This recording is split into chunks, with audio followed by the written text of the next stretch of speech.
Welcome to History Crossroads, where past meets present, and every story reveals a new path through time. You know, there are soldiers, there are heroes, and then there's this guy named Adrian Carton de Wiart. And honestly, his story is so wild, I had to double check my sources because I couldn't believe half of what I was reading. Picture this. We're talking about a man who basically lied his way into the army when he was just 19 years old. Over the course of his life, he got shot in the stomach, lost an eye, had his hand blown clean off, actually bit off his own mangled fingers. Yeah, you heard that right. Survived not one but multiple plane crashes, and escaped from prisoner of war camps like he was some kind of wartime magician. And here's the kicker. After all of that, after decades of getting shot at and blown up, he said, and I quote, "Frankly, I had enjoyed the war." I mean, who says that? I'm your host, Adam, and welcome to History Crossroads. Today we're diving into the absolutely unbelievable life of a man Winston Churchill once called a man of iron will and matchless courage. Trust me, by the time we're done here, you're going to understand exactly what Churchill meant.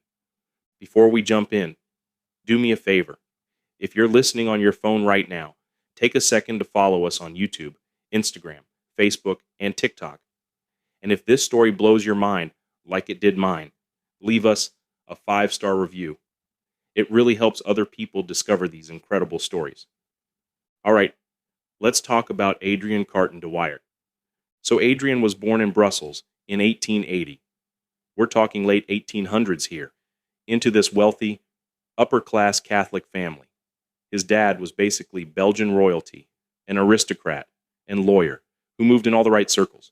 Adrian grew up with money, privilege, even went to Oxford University. By all accounts, he should have become a diplomat or a banker or something equally respectable and boring. But here's the thing about Adrian. He was never built for quiet drawing rooms and polite conversation. Even as a kid at Oxford, he was restless. He told his classmates that lectures made him feel numb. And he was always looking for something with, in his words, teeth. You know that friend you had in school who couldn't sit still, who was always looking for the next adventure, the next challenge? That was Adrian, except turned up to 11. So when the Second Boer War broke out in 1899, Adrian was 19 years old, too young to serve, and Belgian to boot. Not exactly what the British Army was looking for. But did that stop him? Of course not. The guy straight up lied about his identity, claimed he was British, and enlisted anyway. Can you imagine? He was so desperate to get into a war that he was willing to forge documents and risk everything just for the chance to get shot at in South Africa. And get shot he did.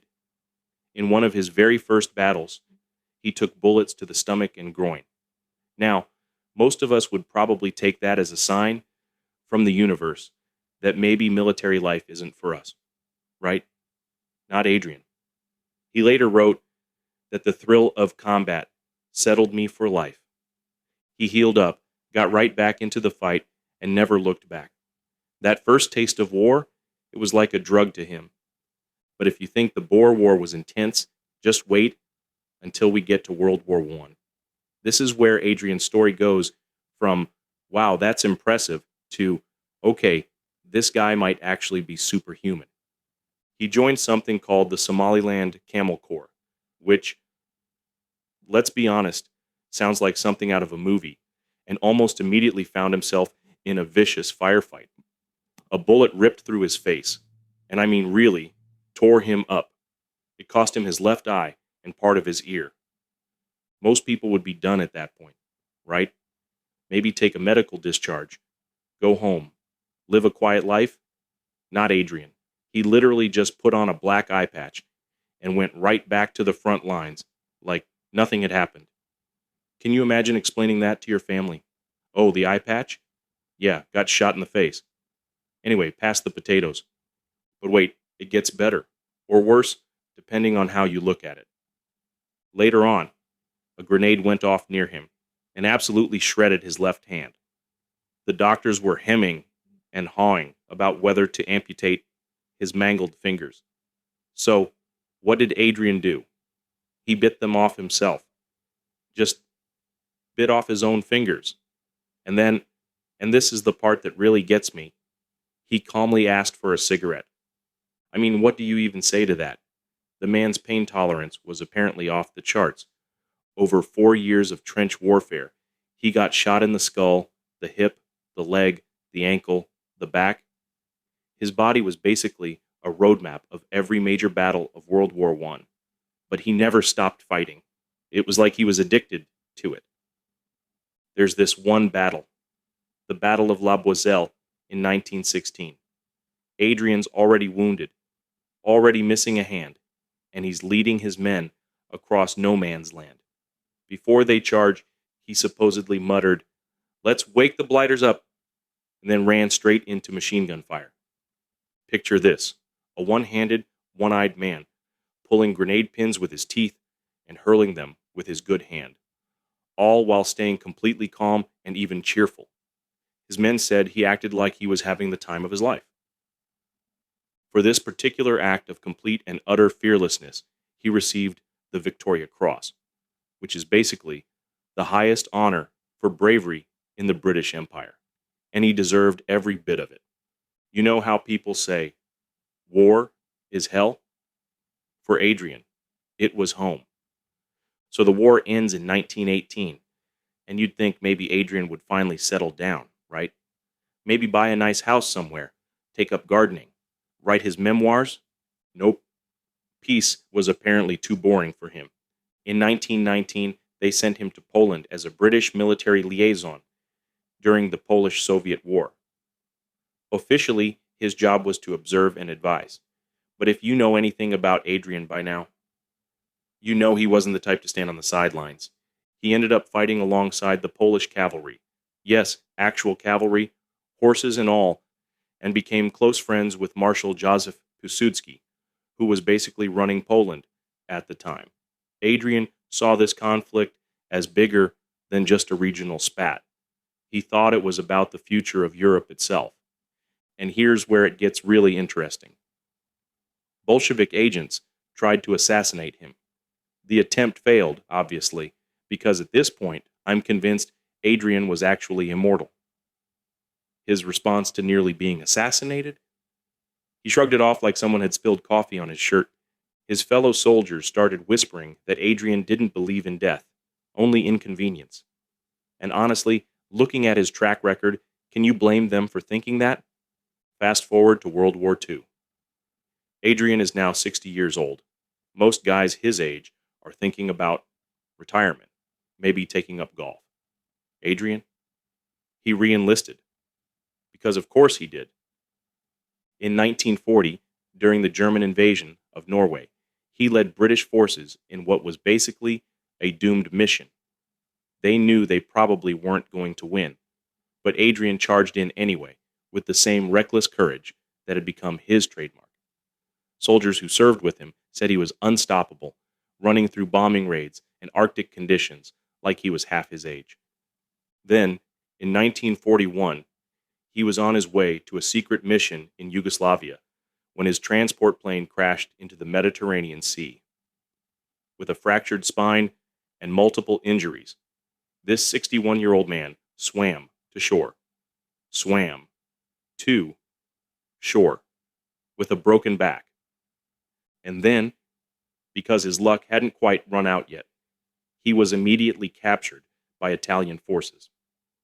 Now, the Italians thought they had this dangerous old warrior locked up tight in a high-security POW camp in the mountains. What they didn't realize was that telling Adrian he couldn't leave was basically like waving a red flag at a bull. He didn't sit around feeling sorry for himself. He started planning his escape immediately. This guy tunneled through stone floors, using nothing but a sardine tin. He disguised himself as a peasant farmer. He hid in hay carts and crawled through drainage ditches. He made 5 separate escape attempts. 5. Each time they caught him, and each time he just started planning the next one. The Italian guards were probably pulling their hair out. Eventually, the Italians basically gave up. When the armistice talks started, Winston Churchill personally requested Adrian's release. And when he was finally freed, he didn't come out broken or defeated. He came out as more of a legend than ever. But Adrian still wasn't done. Churchill had one more mission for him, personal envoy to China. So picture this, a one-eyed, one-handed, 60-something-year-old man, covered in scars from head to toe, standing in full ceremonial dress next to Chinese generals. He didn't speak a word of Mandarin. He had zero patience for diplomatic protocol.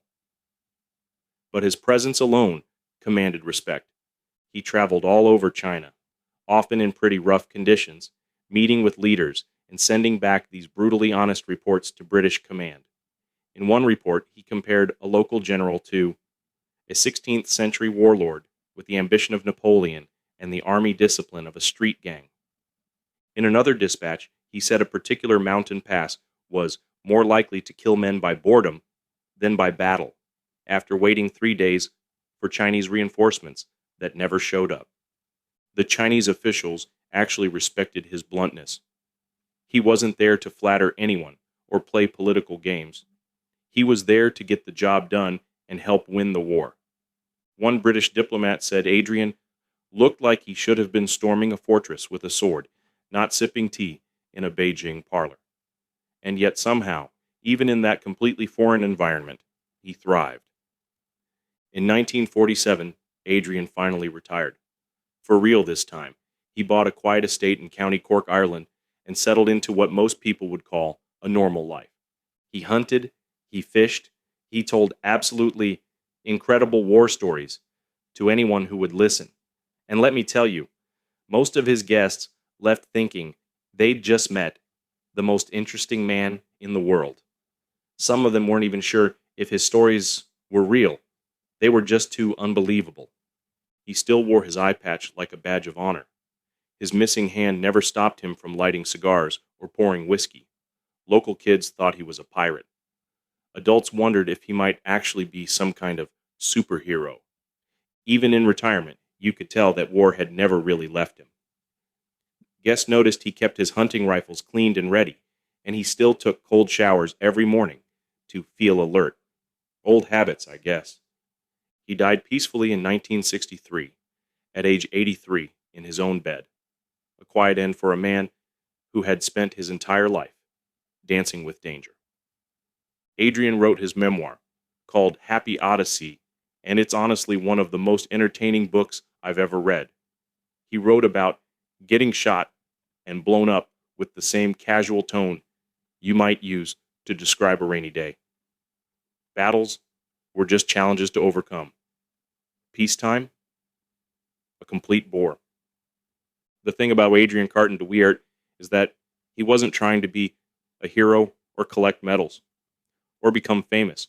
He just charged into danger because that's the only life he knew how to live, and frankly, the only one he ever wanted. He was like something out of another era, part medieval knight, part Viking berserker, part living legend, the kind of person who makes you question what you think is possible. And that's our story for today on History Crossroads. I hope Adrian's incredible life has inspired you, amazed you, or at least made your own problems seem a little more manageable by comparison. If you enjoyed this episode, please share it with someone who loves unbelievable historical stories. Subscribe to us on YouTube, follow us on social media, and leave us a review wherever you get your podcasts. It really does help other people discover these amazing stories. Until next time, stay curious, stay bold, and remember, if a one-eyed, one-handed man can swim to shore with a broken back, you can probably handle whatever Monday throws at you. Thanks for listening to History Crossroads.